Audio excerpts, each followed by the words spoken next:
नमस्कार मित्रों, मैं पैरामीटर ऑफ लॉ के इस चैनल में आपका हार्दिक स्वागत करता हूं।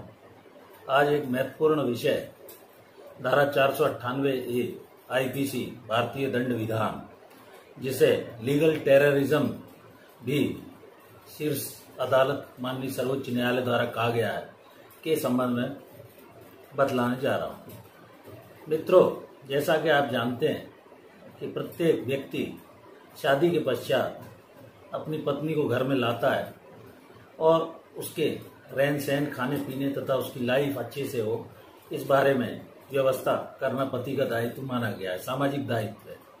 लेकिन कई बार क्या होता है कि शादी के बाद महिलाएं किसी घर में तो वास्तव में उनके साथ डोमेस्टिक वायलेंस होने लगती है, घरेलू हिंसा जिसे कहते हैं। इस संबंध में घरेलू हिंसा अधिनियम 2005 है जो महिलाओं के पक्ष में है।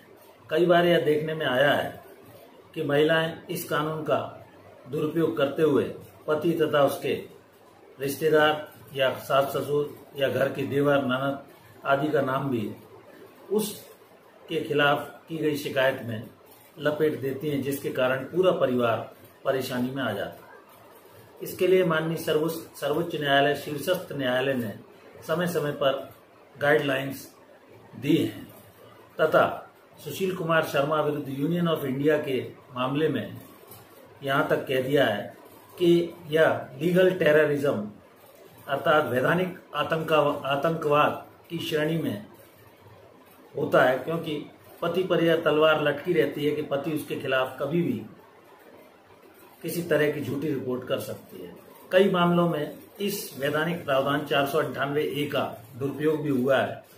यह सन 1983 में लीगल प्रोविजन द्वारा जोड़ा गया था और सामान्यतः करीब 90 से 92% मामलों में एक स्टीरियो पैटर्न मारपीट के संबंध में, प्रताड़ित करने के संबंध में रिपोर्ट महिलाओं द्वारा एक तरह की कहानी बनाते हुए कई बार देखने को मिली है। इस कारण सुशील शर्मा विरुद्ध यूनियन ऑफ इंडिया के मामले में माननीय सर्वोच्च न्यायालय द्वारा इसको लीगल टेररिज्म या वैधानिक आतंकवाद तक की श्रेणी के शब्द यूज किए गए। इसमें कई बार क्या होता है कि महिलाएं रिपोर्ट कर देती हैं। पहले पुलिस इस मामले में नॉन बिलेबल ऑफेंस होता है, कॉग्निजेबल ऑफेंस होता है तथा नॉन कंपाउंडेबल होता है। अर्थात नॉन बिलेबल का अर्थ है कि उसकी थाने पर कोई जमानत नहीं होती, उसे अरेस्ट करके न्यायालय के समक्ष प्रस्तुत करना होता है, जहां माननीय न्यायालय, court of session, high court या सुप्रीम कोर्ट जैसी अदालतों को उसकी जमानत के संबंध में विचार करना होता है। कॉग्निजेंस इसमें पुलिस पहले ले लेती थी। अब यह व्यवस्था है कि पहले इस मामले को एक मोहल्ला कमेटी, जिसमें सदस्य कुछ सामाजिक कार्यकर्ता पुलिस वाले होंगे, जो महिला की शिकायत के बाद उसके परिवार के पक्ष जिनके विरुद्ध वह रिपोर्ट लिखाई गई है जांच पड़ताल करेंगे, उन्हें बुलाएंगे, समझाएंगे, कोशिश करेंगे कि उसमें मामले में एमिकेबली सेटल या समझौता हो जाए। कई मामलों में समझौता होकर मामला सुधर भी जाता है, क्योंकि प्रयास यही रहना चाहिए किसी का परिवार टूटे नहीं बल्कि पूर्व की स्थिति में आ जाए। और शादी का जो पर्पज है, पवित्र संस्कार जिसे हिंदू सप्तसदी में माना गया है, वो फ्रूटफुल हो, ना कि परिवार टूटे। तो कई मामले तो इस तरह निबट जाते हैं। दूसरे, इन मामलों में कई बार ये देखा गया है कि 90-92% मामलों में झूठी रिपोर्ट लिखा दी जाती है, जिससे कि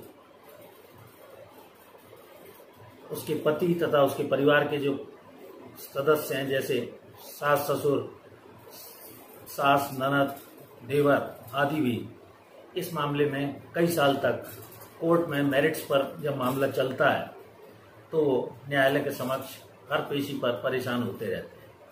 इसमें सबसे पहले ये अब उस कमेटी को देखना होता है कि वास्तव में तथ्यों की वो जांच करेगी कमेटी और ये देखेगी कि सही तथ्य क्या है।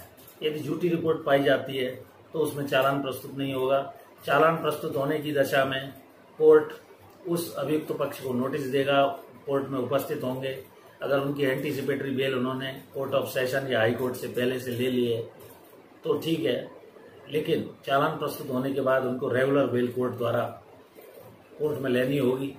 इसके पश्चात कोर्ट यदि पति पक्ष या उसके जो भी ससुराल पक्ष के लोग हैं उनकी बेल नहीं हुई है और वो जेल से कोर्ट में उपस्थित होते हैं तो उनको पूरे चालान जो प्रस्तुत हुआ है इन्वेस्टिगेशन के बाद उसकी कॉपियाँ दिलाएगा। उनको डिफेंस के लिए अधिवक्ता वो अपना रख सकते हैं या कोर्ट उनको उपलब्ध, अगर poverty line below poverty line के हैं तो legal aid to the poor से अधिवक्ता दिला देगा। इसके बाद चार्ज फ्रेम होगा। यदि झूठे आधारों पर वह चालान प्रस्तुत हुआ है तो उन्हें कंटेस्ट करने का अधिकार न्यायालय प्रदान करेगा। उसके बाद चार्ज लगने के बाद प्रोसिक्यूशन एविडेंस अर्थात अभियोजन की साक्ष्य प्रथम होगी, जिसमें prosecution must prove his case beyond all reasonable doubt. अभियोजन को अपना मामला संदेह से परे सिद्ध करना होगा, जिसमें न्यायालय के समक्ष परिवादी के रूप में उस महिला जिसने अपने पति या सास ससुर या ससुराल पक्ष के लोगों के खिलाफ रिपोर्ट लिखाई है अपने मामले को वैध एवं विश्वसनीय साक्ष्य से न्यायालय के समक्ष प्रमाणित करना होता है। कॉरेबोरेटिव एविडेंस या आई विटनेसेस जिन्होंने ये घटनाएं देखी है, उसके साथ क्रूएल्टी हुई है, मारपीट हुई है, दहेज मांगा गया है, डोमेस्टिक वायलेंस आदि का एलिगेशन है, ये सब उसको प्रोसिक्यूशन को प्रूव करने होंगे। जब प्रोसिक्यूशन पूरी एविडेंस अपनी देगा उस पर जिरह करने का अवसर अभियुक्त है उसके अधिवक्ता को भी प्राप्त होगा। इनकी एविडेंस समाप्त होने पर जनरली डिफेंस में कोई एविडेंस एक्यूज साइड से इस कारण नहीं दी जाती है क्योंकि वह डिफेंस दुधारी तलवार होती है।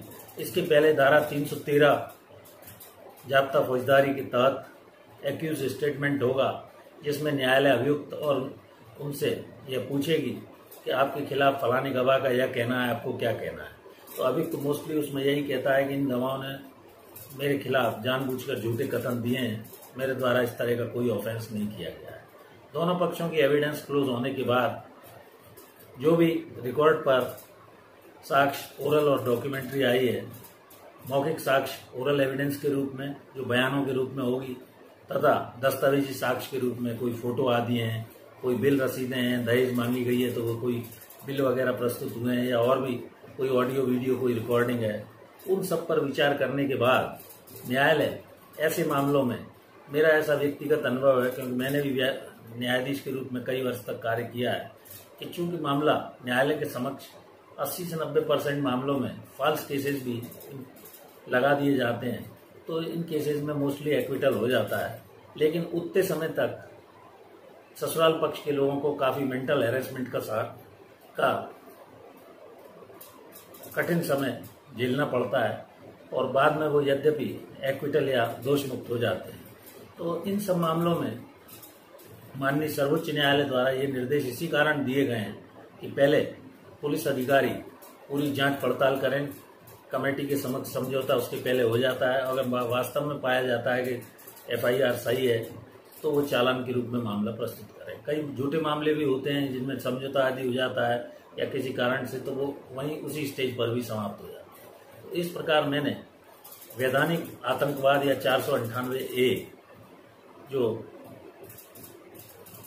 धारा IPC में है उसके संबंध में आपको संक्षेप में बतलाया। आशा करता हूं कि मेरा यह वीडियो आपको अच्छा लगा होगा। यदि अभी तक आपने मेरे इस चैनल पैरामीटर ऑफ लॉ को YouTube पर सब्सक्राइब नहीं किया है, please subscribe my channel parameter of law तथा अपने साथी, दोस्तों, परिचितों, समाज के लोगों को भी, क्योंकि ये समस्या आम नागरिकों को कई जगह झेलनी पड़ रही है और उनका पारिवारिक जीवन बर्बाद हो जाता है। यद्यपि ये अपराध इसको माना गया है, लेकिन ये पारिवारिक स्वरूप का है और इसमें सबसे पहले यही प्रयास होना चाहिए कि किसी भी रूप में मामला समझौते द्वारा, यदि किसी अनबन के कारण महिला शिकायत करने भी पुलिस थाने पहुंच गई है तो निपटा लिया जाए। Thank you for watching this video. नमस्कार।